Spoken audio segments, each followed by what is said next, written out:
Welcome to NEK Vermont Rocks. My guests today are Roxy Rebard and Jennifer Harlow Jacobs, and we're continuing the discussion on sexual assault and domestic violence too.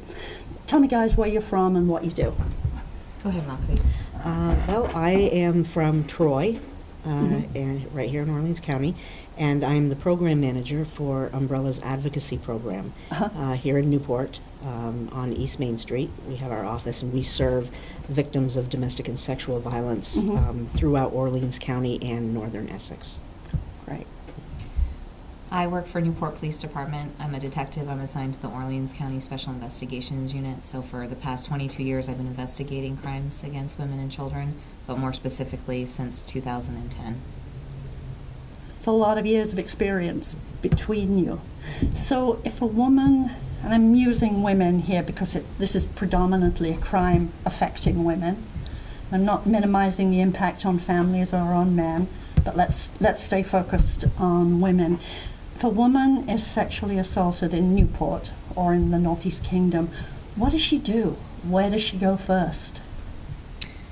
So there's a few options that can happen. If a woman chooses not to contact law enforcement, they do not have to. They can contact the advocacy program. Oh my God. So, and they are confidential, and Roxy will explain that more in a minute. So that's something that they can do. What I encourage them to do if they do not want to contact law enforcement is to immediately go to the emergency room. Either go to North Country Hospital or whatever hospital they choose to do so in this area. Right. And the reason for that is to make sure that they're okay. Sure.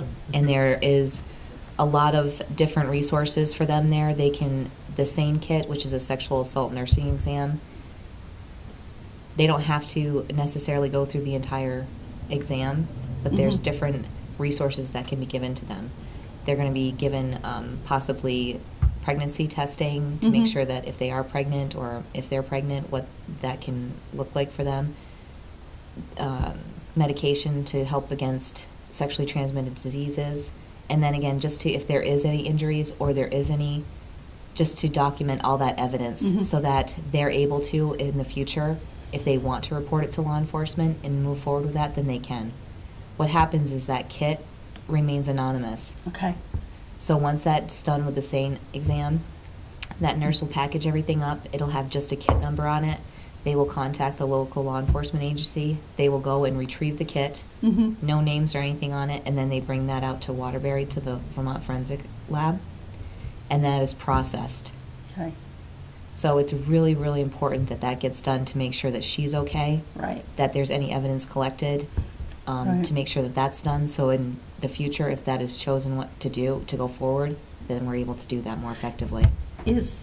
Is the kit run through the system immediately? So, for example, for DNA? It is run through the system, yes. That's great. Yes, and all of that is put into CODIS, and it is run through CODIS so that if there is a match, then they will be contacted. Law enforcement will not be contacting them. The hospital will get in touch with them and say, this is what came up. We know who the offender is. And more than likely, they're going to know who the offender is because these crimes are so intimate. And Right. Yeah. That's really useful to know, because I know there are cities. I used to live in Philadelphia, and in Philly, their backlog of tests was 10 years. Yes. Which was pathetic, but it was a sort of reflection of how people felt about it then. well, that's changed. Yeah, that's changed, Yeah. And Vermont, Thankfully. yes, Vermont has been ahead of the curve for a Yeah. long time. We've never had that problem. Our lab is pretty spot on. Yeah. So that's sort of where it starts. Somebody goes, asks for help at the hospital or a other healthcare facility, and that's that process. How do they get to you? Through the hospital. Okay. Yes. We have a long-standing protocol with our local hospital here in North Country. Anybody who walks into the ER and says that they have been sexually assaulted, we get called immediately. And we go. We head right over to the hospital. During office hours, it'll be someone who's who's there. And then in the evening, anything after 4:30, the hospital will call our hotline, and they'll page an advocate, and an advocate will come out. And then at that point, they'll check in with the victim and basically ask them what they want. Our services are all voluntary. They're client-led, so we present options to people who call us, and then they decide what they want to do from that point on. We will stay with the victim through an exam if they would like us to. We are allowed to be in the room during the exam, and we don't leave. We stay through the entire process for as long as they want us to. Make sure that they have follow-up resources, that they understand, again, that process of that they can report to law enforcement, but they don't have to. That really doesn't have anything to do with the actual exam and the services that are offered there. It's an option, but it's not contingent on having the exam done. And then we make sure that they can access follow-up services through the Center for Crime Victim Services, for example. They may be eligible for some follow-up mental health counseling free of charge. They may have some issues around paying for the exam. It can be very pricey. Sometimes insurance will pay for that, but that's not always an option that a victim or a survivor is interested in. They don't necessarily want their insurance company to know that this has happened. Or they may have insurance with a partner or with a parent, and they would prefer that they not get a notice in the mail saying that their insurance was billed for a sexual assault exam. So there is another avenue through the Center for Crime Victim Services for that to be paid for, so that they don't ever get a bill. They should never get a bill, regardless, for those services. And there are services in place so that that doesn't happen. And we want to make sure that they understand that as well. Yeah, that's really important information. I mean, that's not usually the first thing you think about. Do I want this on my insurance record? Yes. But it's a really valid. But a lot of college students do. Of course, because they're on their parents. Right. Exactly. So going to the hospital and making sure that they're even okay is a huge decision for them to make that they struggle with, because of that fact that they're still on their parents' insurance, and that's terrifying for them to think that their parents are going to be notified of what happened if they're not ready to disclose that to them. So. And they may never disclose that. They may never. Parents. Exactly. Right. Yeah. So a woman has come in. She did decide to call the police. We'll say she goes into the hospital. You guys get involved. What are the options then? Then what can happen? So myself or my partner, who the other is a detective with via Vermont State Police assigned to the Special Investigations Unit, either she or I or somebody who's on call, but the hospital has I have a really good working relationship with the hospital and the advocates. So they will tend to call me first to see if I'm available, especially if it's something that's on the weekend or anything like that. So I go in, I meet with the survivor, talk with her. If she's able to talk to me and give me a little bit of information to make sure that she's safe and that everybody else is safe, depending on what that situation is, then I just gather a little bit of basic facts and we'll wait a few days and talk to them at a different time down at the Special Investigations Unit. And it really just depends. So right now we're talking about adults. Right.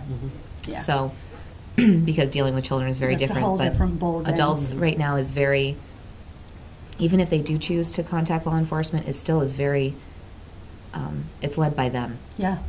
So I've had many women who've come down and talked to me and disclosed many years of domestic violence, sexual violence, and I've not gone forward with any charges to the state's attorney's office, because that's not something that they wanted to participate in at that particular time, because for a lot of different reasons, and that's okay.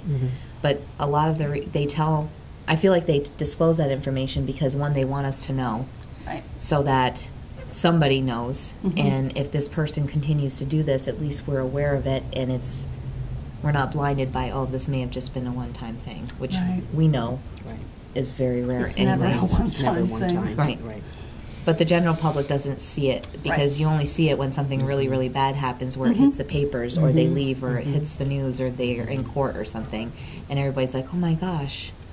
You know, when these women have been struggling with this for years and years. So that is. And then that's always the option of if they are willing to and are able to. So it's not even wanting to cooperate. It's actually if they're able to cooperate. With with the judicial system, and there's a lot of different reasons why they may not be able to. Absolutely. But if they're able to, then we go forward and continue to work with the advocacy program. Then they may move on to the advocate who's designated to the state's attorney's office. I follow my cases all the way through, so no matter what's going on, I'm with them throughout the entire process, and we just give them as much support and what they need. And what, you know. And what are the resources that your program has available? Ongoing support regardless of the decision that they have made, whether to go forward with law enforcement or not. You know, sometimes people are in need of some safe emergency housing. They may not be able to stay where they've been staying, or they may not want to go back there. So we will work with them and try to find them another place to go. We currently right now maintain a safe house in Orleans County. It's only one bedroom, so technically we have one bed for Orleans and Northern Essex County for victims of domestic or sexual violence who can't stay where they are. Can they take their kids? Yes, they can, yes. Absolutely. So we could house one victim in a small family, or a small family. And, you know, when that's not available, and it's not always available, as you can imagine, we will reach out to what we call our sister programs around the state, who do have shelters, and check for availability with them. And you know, which is not always convenient for someone, you know, who to pack up their children or leave a job to go to another county, and then try to, you know, still maintain those things, their children's schooling and their employment. It's a tough decision. But we do what we can, working also with economic services to try to get maybe some hotel stays for a short while while people are figuring that out. And again, our services are confidential. People can tell us anything. We are mandated reporters of child abuse, obviously, but we don't share anything that victims share with us unless they ask us to, and we need to have their written consent. So regardless of what happens with a case, a sexual assault case, for example, going forward with law enforcement or moving through the courts, they can always come back to us, even if that process can't go forward, or if once it ends, our services don't end. They can come and talk to us for years, for years and years and years. And our services are free. Can you be subpoenaed by the opposing counsel, just out of curiosity? We can, but it would... We are protected by a state statute. Perfect. Yes, it's the crisis worker privilege statute. So there's not many privileges attached to crisis work. There aren't. So we really cannot be compelled to testify. We can be subpoenaed, but that doesn't necessarily mean that they're going to hear anything from us. Yes, nothing. Right. So no comment. Exactly. So it's a state statute, but we're also protected. That was enlightened. I'm amazed somebody actually did that. That's great. Yes. So crisis worker privilege in the state of Vermont, and also federal. We are federally protected by the Violence Against Women Act. So there's a federal act and a state statute that protects our clients and our service users. Yes. And it is their privilege. They can waive their privilege. They can ask for us to speak on their behalf if they would like us to. But for the most part, we're pretty. Do you have ongoing groups for women who have been abused in the past and are now moving forward in their life. But, you know, it has a way of impacting on your life forever. Forever, whatever's yes. happened. Yes, yeah. We have had groups off and on. To be honest, we haven't had a lot of success with maintaining them. We'll have a group come together who will meet for a few weeks and then kind of drift away. So we do offer that on a pretty regular basis. What we really do the most is what we call one-on-one support. Yeah. Somebody may pop in or just give us a call and say, I was wondering if I could come in and talk to somebody. If somebody's available, absolutely. People don't have to have appointments to come and talk to us. Right. So just pop in and sit down with us for an hour, have a cup of coffee, cup of tea, and just talk to us. You know, people are often not necessarily looking for somebody to do something. They just want somebody to hear them. Right. So, yeah. Exactly. Yes. So if you've been called because of a situation at home and you remove the offender at that time, Yes. are you able to give Umbrella's information to the person who's still at home? Oh, absolutely, yes. Yeah. Yeah, and we do. And law enforcement, when they go out on calls of domestic violence, whether or not the perpetrator is arrested or not arrested, they're still giving that information That's great. to those victim survivors. Whether or not at that particular time they're able to use that or want to use it, they're given that information. They're also given the opportunity whether the perpetrator is arrested or not arrested, because again, that's not always something that they want. They want the abuse to stop, and depending on what may have happened on that particular time, there may not be any reason for an arrest to be made, but they're looking for support. So law enforcement will bring, make sure it's a safe place. They will have contacted Umbrella and had them work through refrain from abuse orders. And you do a lot of stuff like safety. We do. Safety planning is a huge piece of what we do, because again, it's not always the safest thing for a victim to leave. Right. Exactly. You know, a violent relationship. Sometimes the safest place for them is right there. So, you know, we Why we is understand because you know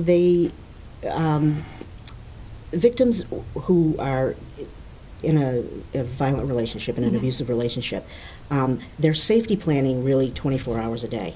How not to escalate, you know, and you know, how to kind of keep things on an even keel. They work very hard to do that for themselves and their children. And over time they get really good at it. So leaving that situation often escalates that. We know statistics tell us that you know, women are at about a 75% greater risk of being murdered after they leave by an abusive partner, because domestic violence, intimate partner domestic violence, is all about control, power and control. And when their victim has left, when their partner has left, they are losing control, and they will do a lot of things, a lot of really horrible things to get that control back and maintain it. So and victims know that, and they're often told by their partners that things will be very ugly if they leave, and they probably will. So, yeah, I mean, they will, you know, abusers terrorize their partners. That's how it works. It's exactly how it works. And, you know, in addition to, you know, physical violence, which really isn't necessarily a huge part of abusive relationships. There's economic abuse, you know, there is undermining parenting, they use children, there are a lot of different things, isolating. You know, there are a lot of different tactics that batterers use that don't necessarily involve physically harming their partners. But the threat of that is always present, and they know that it can happen because it's probably happened a couple of times in the past. So those are the things that victims are very aware of, and so they work very hard all the time to keep themselves safe. And if the batterer leaves the home, or they feel at that particular time that they get a refrain from abuse order, which is just a piece of paper that does not protect them. Right. And we know that, and Right. law enforcement realizes that. What it does for law enforcement is if that person violates it, it gives us a little bit more, we have to go and, you shall arrest them. Not, Right. If they violate that. But that's really scary for the victim and her family, because once that batter is removed, they don't know what they're doing. And part of that safety and that safety planning is knowing what that knowing where they are, knowing what they're doing. And when those safety plans are put into place to try and protect that survivor, victim, and their family, they don't know where that person is. Right. Sometimes that's where we find where victims are contacting their abuser even after orders are put into place, because their kids are. Right, because they have, that wanting to know They need to know what's where going they are. on so that they can keep themselves safe, because a constant state of Just hypervigilant. right. Yes. Thank you. That's the word Which I is was so looking for. destructive Mhm. to everything. Yes. Yeah. Yeah. Right. Yeah. Are there any resources for the survivor who is now stuck with the whole financial burden of the kids, the pets, the house, because the abuser has been removed, and of course isn't compelled to pay anything? 'Cause Right. why should he? In all honesty, No. there are not a lot. There really Yeah. are not a lot. Safe, affordable housing is one of the biggest obstacles for victims leaving an abusive Right. relationship. It's what keeps them in Yeah. the situations that they're in. Really, it's one of the biggest things. Aside from the fear, it's the lack of a place to go that they can maintain, that they can Right. pay the rent, that they can keep a reliable vehicle on the road to get back and forth to work. Then there's the issue of childcare and its availability. I mean, there's just so many variables to trying to maintain a home and a family as a single parent. It's Right, just, and- yeah. And then in the midst of all that, you may have an abusive partner who is forever dragging you into court. Right. Filing motions, Yes. looking to, fighting child support orders, Messing with messing with visitation. visitation, Messing with the heads of the kids. exactly, Yes. undermining her Yeah. parenting. Yeah. So it's just, when it comes to financial supports, there are not a lot of them. There really are not. Right. We, as an organization, are often available to help in emergent situations. We can sometimes help with gas cards and grocery cards, in the moment. We do occasionally try to help people get into sustainable housing. Our budgets are very small. Right. They don't last very long. There's not much sustainable housing up here. There is not. And There is minimum not. wage is not a living wage. It's not a living wage. It absolutely is not. Yeah. It's really, minimum wage is really just about enough money to keep someone from qualifying for other supports. Right. Like subsidies, for Right. heat and childcare and food benefits. Yeah. So when people, and I was guilty of this too when I first started my law enforcement career, why doesn't she just leave? Why doesn't that abusive person just she get out of the relationship? And thankfully, I've been educated and, I'm much more knowledgeable about what's going on. And I really believe, though, that knowledge is power. So even if, Right. Even if that person, that victim survivor is not able to leave the relationship and she's able to get in touch with Umbrella, because of my relationship with my community members, especially with the advocate program, you guys are able to get releases signed where you can actually contact me and share information with me that is going to be Right. valuable for law enforcement to know, but without knowing, if that makes sense. Yes, And if it does. and if people in our community are aware of these abusive situations, then we can hold those batterers more accountable Right. for whatever that may look like. Because there are so many reasons why they cannot leave. Right. And especially in this area, for all the reasons that we just mentioned. Right. Do you two get the opportunity to do training and information sharing in other organizations? Because the why didn't she leave is so common, and it's just so limiting. I've been in situations where I've seen things, heard things like that said, and known there was somebody in the room who was in that position. Yeah. Cringed, you know. So we're both instructors for the Vermont Police Academy to teach domestic violence, the baseline, and the mandated. So we're required by law for law enforcement to receive a certain amount of training. So I'm very passionate about that. So that my passion gets pushed on to those who I'm teaching, and Newport Police, I would say, is overall very sympathetic and empathetic to these situations. And even though it can be very frustrating going to the same place time and time and time again, they're continuing to offer those services, and just maybe that one time.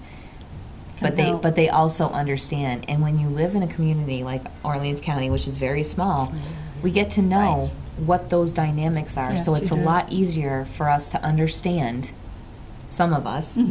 But you're right, the general public and a lot of people do not understand those. So when we're in court, the state's attorney, the law enforcement, we're constantly trying to educate the judges, the jury, as to how complex these relationships and these crimes are, so that but the judgment is still going to be there, even when we go and we teach. And we're the youth advocate, Savannah Williams, who works for Umbrella, her and I are in this almost every school teaching healthy relationships. This is part of what we're teaching, like all of those, the isolation, the manipulation, the emotional abuse, things like that. When's the most dangerous time to leave a relationship when's the most dangerous time in a relationship is when you're leaving. Right. We're teaching that to our young people. Are you going into the elementary school as well? We have gone into elementary schools, but we're not having that kind of conversation. No. We're definitely Obviously, having boundaries. it's an age-appropriate level. Exactly. Yeah. It is age appropriate. But in our high schools, good. I mean, there are many relationships, even in our junior highs, that are not healthy. No. So we're trying to start young so that they're getting that, because in a lot of these relationships, there's children involved, and what are those children seeing? Actually, if most of us look back at our high school relationships, they weren't healthy, because those were the models we saw. Right. He was in charge. Right. So yeah, it's hard to change that mindset. Yes. Right. And it's great that up here we're ahead of the curve in some ways. Yes, we are. Because when I look at some of the cities who appear to have more resources, in reality don't. They may have more safe houses, but that doesn't really change anything. No, it doesn't. And up here, where people do all know each other, or pretty much know each other, there can be more supports within the community. That can also be a barrier, though, too. Oh, of course it can. So there's there's definitely reasons why, depending on what that looks like, why people may not want to report or move forward. So. Yeah, I mean, there's so many reasons not to report. And there's certainly a very visible demonstration on TV recently certainly made it very clear how high risk it was for a woman to come forward. Yes. I mean, Very much so. that did not do anybody any favors. No, it didn't. No. Particularly not her. Right. No. Right. So if you had a magic wand in the last 3 minutes that we have, what would your wish list be for up here so that you guys can continue to make the difference? What do you need from the community? Do you need more crisis intervention people? If those are volunteers, do you need more people to tell you what's happening? What do you need? First and foremost, I would say we need safe, affordable housing. That is critical. That is critical. Leaving is just the beginning. Right. Having a place to go where you can then rebuild your life with some sense of safety and security, that's paramount, and that has to be there for that victim to be successful going forward. Because women leave often, but they have to go back. Right, because they've nowhere else. Because they have nowhere else to go. So that is what I would say. If we had safe, affordable places for victims to go to after they leave, where they can settle in and then rebuild, Right. I think that, you know, they would be able to be much more successful. What about you? As far as the law enforcement aspect of it, it's a work in progress. Sometimes I feel like we're really moving forward, and then And we slide all the way and then back. things will happen, and I feel like it's discouraging. So these batterers are constantly telling their children, their victims, what's going to happen if they're arrested, and unfortunately, a lot of the times that's exactly what What happens. does happen, So right. depending on what happens in that initial, if the person is arrested, and what supports they get or what they don't get is really going to determine if they ever call again. And, you know, unfortunately, we still have people, victims who are being arrested and incarcerated. Right. And we have batterers who are attempting to go and get services, claiming that they're victims. So, I believe I would say that that's in a low percentage, It is, yeah. and that it we're does definitely happen, moving yeah. forward as far as the prosecution being aggressive on domestic violence and those kind of situations and things. But that's the whole part too, is that, okay, we make the arrest, we hold that person accountable for whatever that looks Right. like during the judicial system, but then what happens afterwards? Right. If that person goes to jail for a certain period of time, or they don't go to jail, then they're losing money because they're not working. Right. So it really comes to what's going to be wrapped around that person and their families Right. during that process and after that process that really needs to start working in this community, so that these individuals aren't afraid and they know, like, this is what's going to happen. Yeah. And they are more comfortable with it and know that they are going to be more supportive better. So part of the change that we need is a change in community as well. We need community wraparound. Yes. Which actually would be another really good topic to talk about. But we're out of time for today. And at some point, would you come back and talk about that? How can Absolutely. communities come together Yes, and absolutely. wrap around? Yes. Great. Thank you both for coming. Thank you very for much. having us.